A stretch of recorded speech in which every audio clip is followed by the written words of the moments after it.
우리가 이제 아직도 우리가 북한과의 교류 협력이 지금 너무 많이 닫혀 있다 보니 이런 모델이나 사례 같은 게 있으면 이야기가 좀 쉬워질 텐데, 박사님 혹시 최근에 남북 교류 협력에 있었던 사례 같은 게 혹시 하나 있을까요? 반갑게도 저도 없을 줄 알았는데 찾아보니까 있더라고요. 최근에 이제 우리 파주시에서 네. 파주시에 있는 이제 접경 지역, 그러니까 DMZ 하면 대승동 마을이라고 네. 있습니다. 민간인 통제선 위에 있죠. 위에 있는 마을이죠. 예, 네. 그 대승동 마을에서 쌀을 재배했는데 그 쌀 품종이 이제 평원벼라고 하는 품종이었고, 평원이요? 예, 네. 평원벼라고 하는 품종이고, 그 벼를 이제 도정해서 네.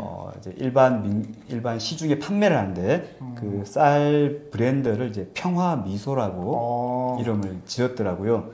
그럼 왜 평화미소라고 이름을 지었는지 살펴봤더니 그 평원벼라고 하는 이 벼의 종자가 네.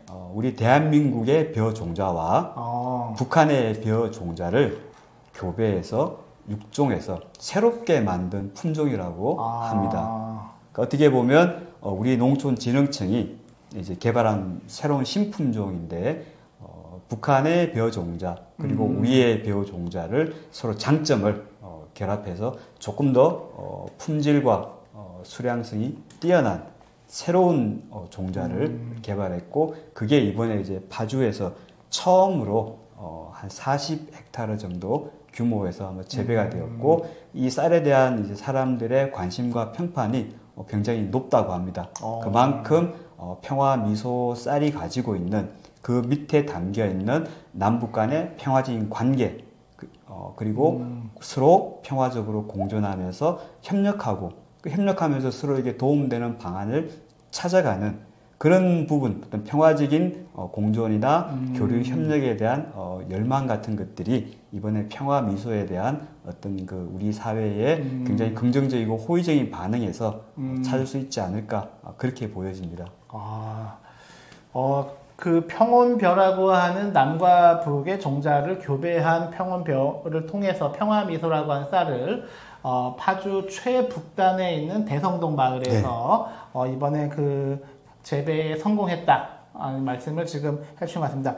이 말씀 듣다 보니까 제가 이제 생각나는 게 남북 교류 협력의 상징 같은 게 뽀로로잖아요. 뽀로로, 뽀롱뽀롱 뽀로로가 모르시는 분들을 위해서 이 남측에 있는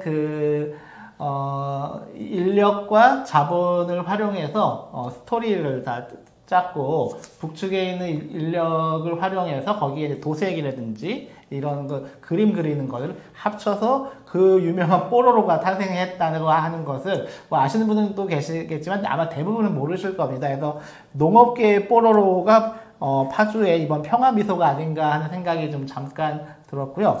평화미소 외에도 또 다른 사례가 혹시 최근에 있을까요? 최근에는 없고요. 이제 좀 오래전에 있었죠.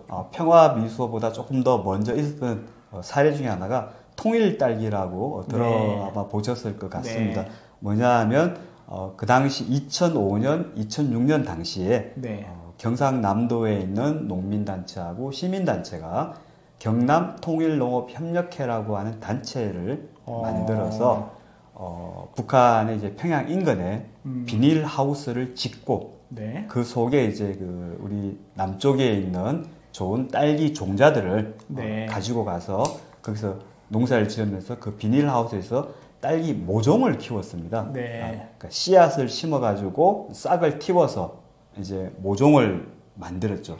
그리고 그 모종을 북한 주민들한테도 나눠주고 또 우리 경남으로 가지고 와서 경남의 농가들에게도 모종을 나누어주고 그래서 이제 그 모종을 가지고 북한에서도 남한에서도 각각 딸기를 재배했고, 그래서 그 재배한 딸기를 통일 딸기라고 서로 불렀던 거죠.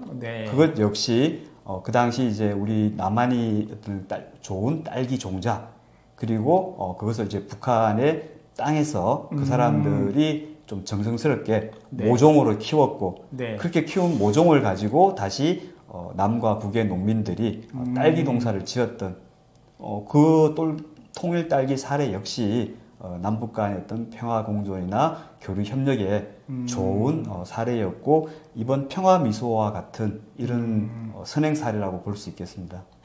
지금 이제 그 파주의 평화미소쌀과 그 통일딸기 경남 지역에서 추진했었던 통일딸기 사례를 듣다 보니 최근에 이제 우리 김장철을 앞두고 배추가 금값이 되다 보니까 어제죠 농식품부에서 이 부족한 배추 양을 중국산 우리 농식품부는 외국에 수입하는 걸 너무 좋아하세요. 중국산을 대량 수입해서 공급해서 배추 금값 문제를 해결하겠다 이렇게 좀 밝히고 있더라고요. 정부에서는.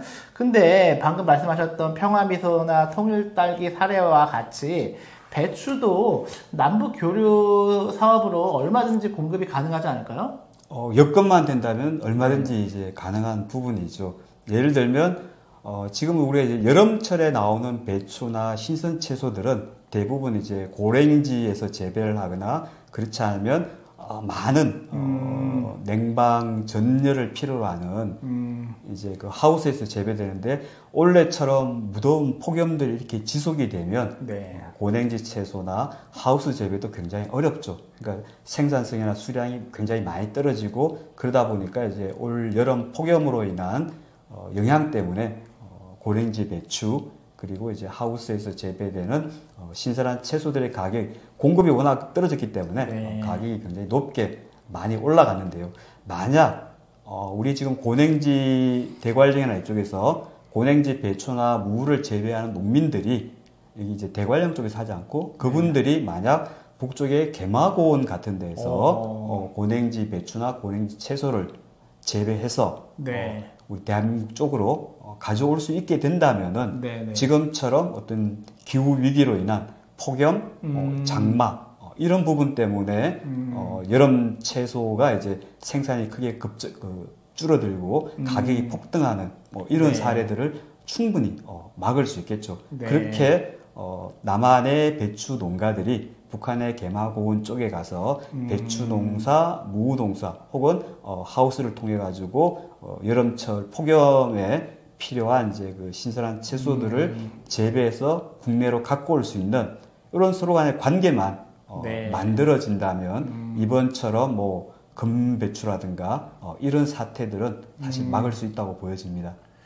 네, 지금과 같은 이제 배추 금값 시대에 중국산을 대량으로 수입하는 것보다는 말씀하셨듯이 개마고원 같은 그런 개마고원에 한 해발 한 1,500m 이상 정도 1,000m는 넘죠, 그죠? 평균 1,000m가 훨씬 넘죠. 예, 그 대관령 쪽이 한 800, 700 정도 되는 것 같은데 1,000에서 2,000 사이까지도 되는 그런 그 고지대에서 생산된 배추를 우리 남쪽으로 공급만 받을 수 있다면 이 서로에게 되게 도움이 될 것 같고 저도 기억을 떠올려 보면 이명박 정부 첫 해까지가 금강산에서 직접 그 제공한 금강산 샘물을 서울우유 당시 서울우유에서 그 사업을 했었을 때서 그거를 제가 집에서 받아서 마셨었거든요. 그 기억이 납니다. 이명박 정부 첫 해까지도 그게 금강산에서 생수를 받아 먹을 수 있었습니다 하기 때문에 그게 벌써 상당히 오래전에도 이미 우리가 그러한 교류의 그런 경험이 있기 때문에 개마고원에서 생산한 배추를 남쪽에서 받아서 김장에 담글 수 있는 거는 충분히 가능하지 않을까 좀 생각이 들고 있습니다. 앞으로 우리가 이제 이 정치적으로는 뭐 다양한 논의가 있을 수 있을 것 같은데 하지만 저희가 좀 포커스를 맞추는 것은 그런 사례를 말씀드린 거고 남과 북의 경제교류 협력을 통해서 어떻게 좀 우리의 좀 가뜩이나 좀 먹고 사는 게 많이 힘든데 이거를 타개해 볼 수 있지 않을까 이런 얘기를 나누고 있습니다. 오늘 방송 소감 마지막으로 한 말씀 좀 부탁드리겠습니다.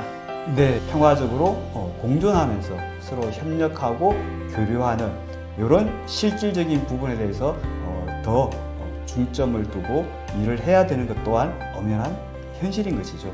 이렇게 현실적으로 해야 될 일을 하나씩 차근차근하게 잘 해나가면 장기적으로 통일 방안이나 혹은 그 통일을 위한 어떤 그 기반들을 구축하는 것으로 이어질 수 있기 때문에 장기적으로 해야 될 일과 우리가 단기적으로 그리고 중기적으로 중점적으로 해야 될 일들에 대해서 좀 구분 지으면서 이렇게 논의를 해간다면 보다 더 건설적이고 미래지향적인 결론들이 나올 수 있지 않을까 싶습니다. 네, 감사합니다. 오늘도 이제 장기호 박사님과 함께 남북 교류 협력 분야에 대해서 이야기 나눠봤습니다. 오늘 방송은 여기서 마치겠습니다. 감사합니다. 감사합니다. 감사합니다.